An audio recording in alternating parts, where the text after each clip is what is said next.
এশার নামাজের পর সূরা ফাতিহা ৩ বার পাঠ করলে কি হয় জানলে আপনি অবাক হয়ে যাবেন। সূরা ফাতিহার মধ্যে অনেক বরকত রয়েছে, অনেক শেফা রয়েছে। সূরা ফাতিহা পড়ে দোয়া করলে ওই দোয়া আল্লাহ তাআলা কবুল করে নেন। সূরা ফাতিহা পড়ে দোয়া করলে ওই দোয়া কবুল হওয়ার সম্ভাবনা বেশি। একজন ব্যক্তি সূরা ফাতিহা পড়ে দোয়া করলে তার পেরেশানি, অভাব দূর হওয়া সম্ভব। নবী করিম সাল্লাল্লাহু আলাইহি ওয়াসাল্লাম জানিয়ে দিয়েছেন এই সূরা ফাতিহার মধ্যে অনেক শেফা রয়েছে।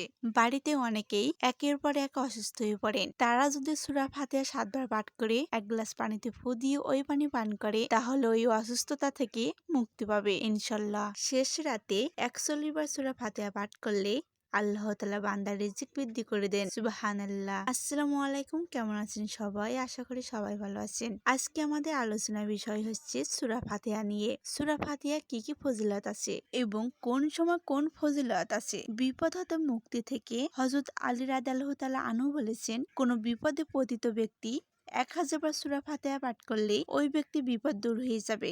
সুবহানাল্লাহ। নামাজের মনোযোগ এ সম্পর্কে কি বলা হয়েছে? নামাজে সূরা ফাতিহা পাঠ করা ফরজ এবং এইটি নামাজের একটি রোকন। দৃষ্টিশক্তি উন্নতির জন্য কি বলা হয়েছে? ফজরের সুন্নত ও ফরজ নামাজের মাঝে ৪১ বার সূরা ফাতিহা পড়ে চোখে ফু দিলে চোখের ব্যথা দূর হয়ে যাবে। সুবহানাল্লাহ। কোরআনের সারমর্ম। সূরা ফাতিহাকে কোরআনের ১/৩ এবং আসমানের কিতাব সমতুল্য মনে করা হয়। সূরা ফাতিহা পাঠ করা যেন আল্লাহর সাথে সরাসরি যোগাযোগের মাধ্যম। এক হাদিসে এসেছে, হযরত আবু সাঈদ খুদরী রাদিয়াল্লাহু তাআলা আনহু থেকে বর্ণিত, কয়েকজন সাহাবী এক গর্তে এলেন। গর্তের লোকেরা তাদের কোনো মেহমানদারি করল না। হঠাৎ তাদের নেতাকে সাপে কাটে। তখন তারা এসে বলল, আপনাদের কাছে কি কোনো ওষুধ আছে? তারা উত্তর দিলেন, হ্যাঁ আছে, তবে তোমাদের আমাদের মেহমানদারি করতে হবে।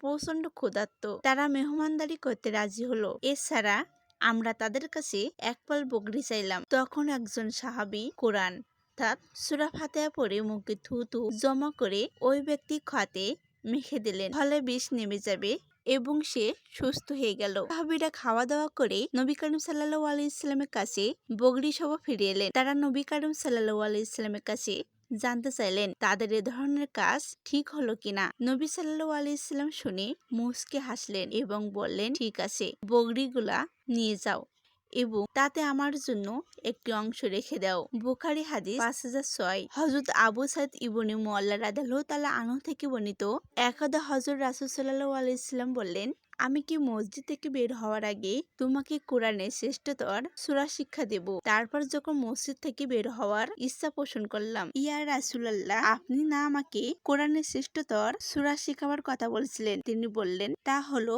আলহামদুলিল্লাহি রাব্বিল আলামিন। এটি সেই ৭টি পূর্ণ আয়াত এবং আমাকে প্রদত্ত মহা কোরআন। এতক্ষণ সাথে থাকার জন্য ধন্যবাদ সবাইকে। আসসালামু আলাইকুম।